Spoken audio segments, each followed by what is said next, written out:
Magandang araw! Sama-sama tayong matuto sa Teacher Sal Learning Resource Channel. First Term Examination Reviewer, EPP ICT 5. Ano ang attachment sa email?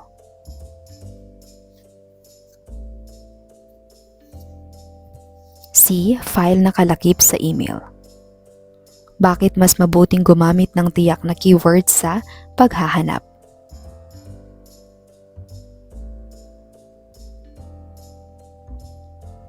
B. Mas magiging kaugnay sa hinahanap ang mga resulta.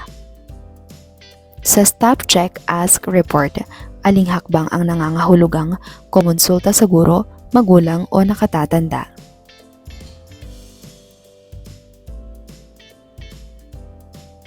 D. Ask. Saan karaniwang makikita o inilalagay ang URL ng isang website?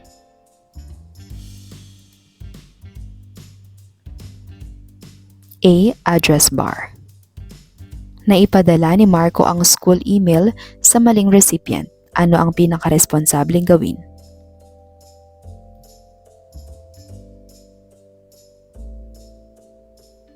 C. Sabihin agad sa guro o responsableng nakatatanda at sundin ang tamang hakbang para maitama o mai-report ito. Ano ang tawag sa magalang na pagbati sa simula ng email tulad ng magandang araw po?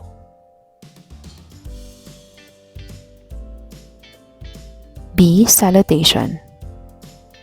Bakit hindi dapat agad piliin ang unang search result o sponsored result?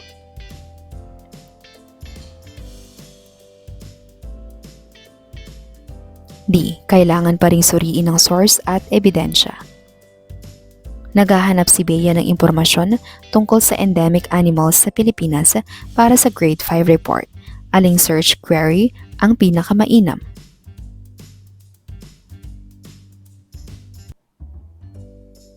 Letrang C. Endemic Animals, Philippines, Grade 5. Bakit mahalagang mag-log out sa email pagkatapos gumamit ng share device?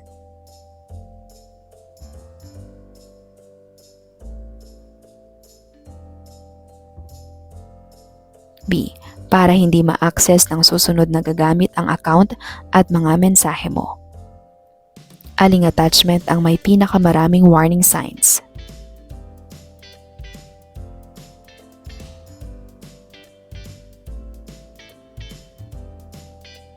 Letrang D. Price.exe mula sa unknown sender na may open now. Ano ang ibig sabihin ng search query?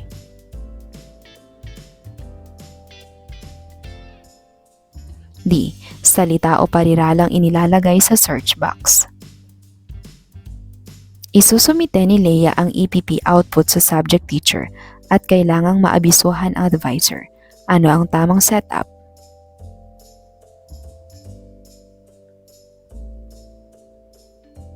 Letrang B.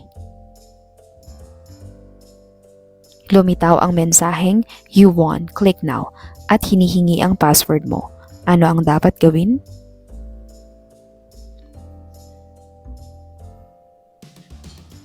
Letrang C.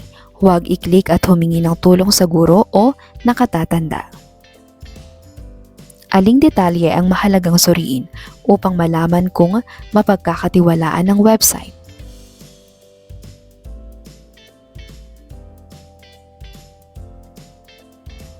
Letrang D. Author o organisasyon. Saang folder makikita ang email na sinimulan ngunit hindi pa naipadala?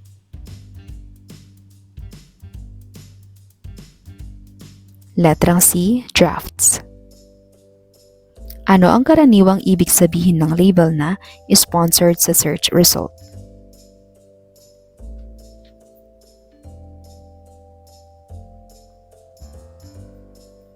B. Bayad na advertisement o placement ito. Tapos na ang email ni Mia, tama ang recipient at subject, na proofread na at aprobado na ng guro. Ano ang susunod?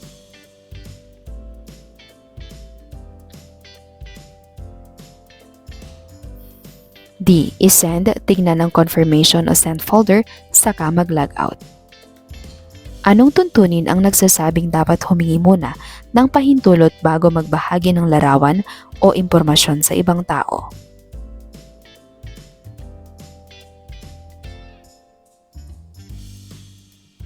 C. Consent. Alin ang halimbawa ng phishing?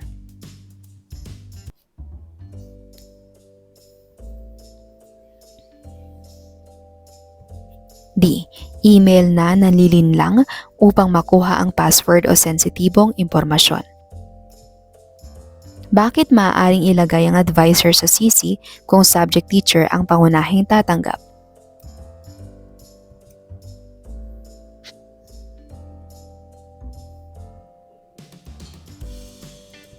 C. Para maibisuhan din ng advisor kahit hindi siya ang pangunahing recipient.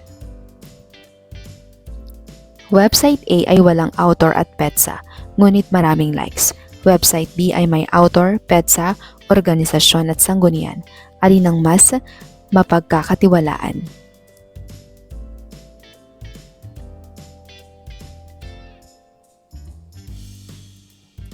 Letrang D. Website B dahil malinaw ang pinagmulan at ebidensya. Mag-i-email ka sa guro tungkol sa deadline ng EPP project. Alin ang pinakamainam na subject line?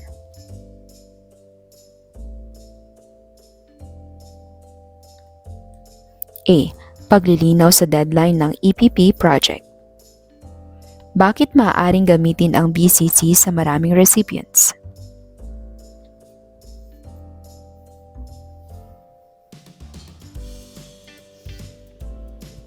B. Itinatago nito sa ibang recipients ang address na nasa BCC. Ginagawa ni Ken ang mga hakbang na ito: login, compose, recipient, subject, body, send, proofread, logout. Ano ang mali?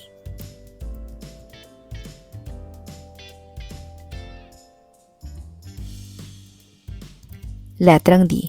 Dapat gawin ng proofread bago ang send. Kailangan ni Luis ng bagong PDF sa Filipino tungkol sa paghahanda sa sakuna. Ano ang pinakamainam niyang gawin?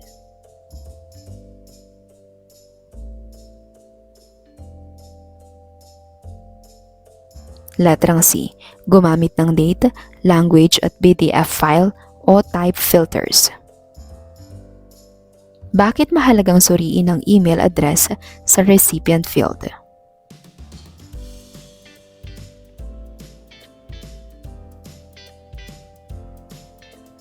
Letrang D.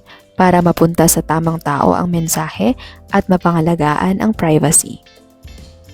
May home address sa body ng email ni Liza kahit hindi naman kailangan. Ano ang dapat niyang gawin bago mag-send?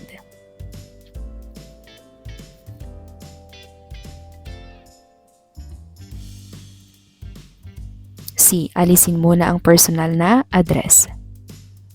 Kailan handa nang ipadala ang email na may attachment?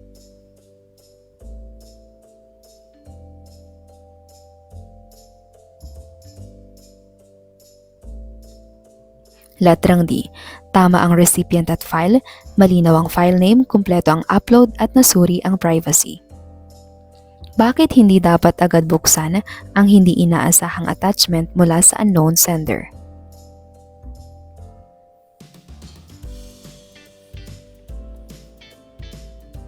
B. Dahil maaaring mapanganib ang file at kailangang suriin muna ang sender at context. Saang folder makikita ang email na naipadala na? D. Sent. Inilagay ni Ana ang subject sa interface at ang to, closing at signature sa bahagi ng mensahe. Ano ang kailangang itama?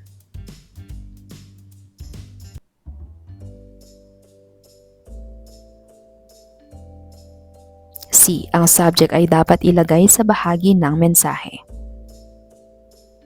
Aling proseso ang pinakamahusay sa paggawa at pagpapadala ng school email?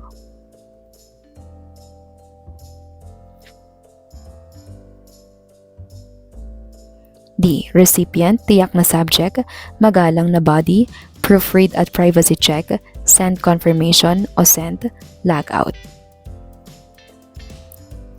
Sa SAFE or Safe Email Checklist, ano ang ibig sabihin ng E? Ano ang ibig sabihin ng E?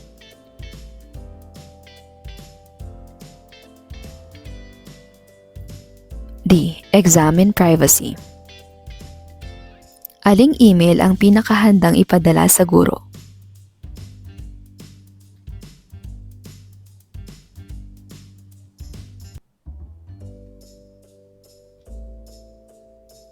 D. Tama ang recipient, tiyak ang subject, magalang ang body, walang sensitibong detalye at na-proofread na. Humingi muna si Marco ng pahintulot bago niya ipinasa sa group chat ang screenshot ng usapan nila. Bakit tama ang ginawa niya?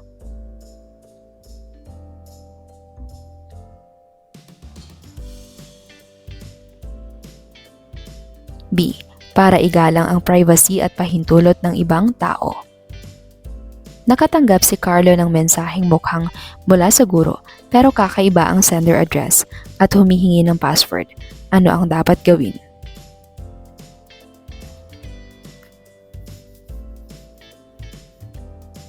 C. Huwag mag-click o magbigay ng password, suriin ng sender at humingi ng tulong o i-report. Ang email ay may kakaibang sender address, urgent na mensahe, suspicious link at humihingi ng password. Ano ang ipinapakita nito?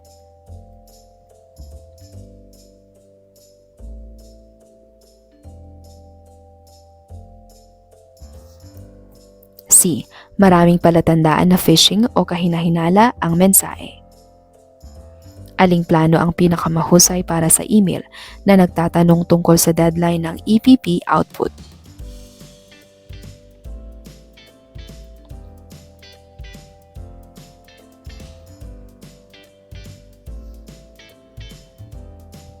Letrang D, tiyak na subject, magalang na pagbati, malinaw na tanong, wastong closing at signature, at walang sensitibong detalye. Isusumite ang EPP output sa guro at kailangang maabisuhan ang advisor. Aling plano ang pinakamainam?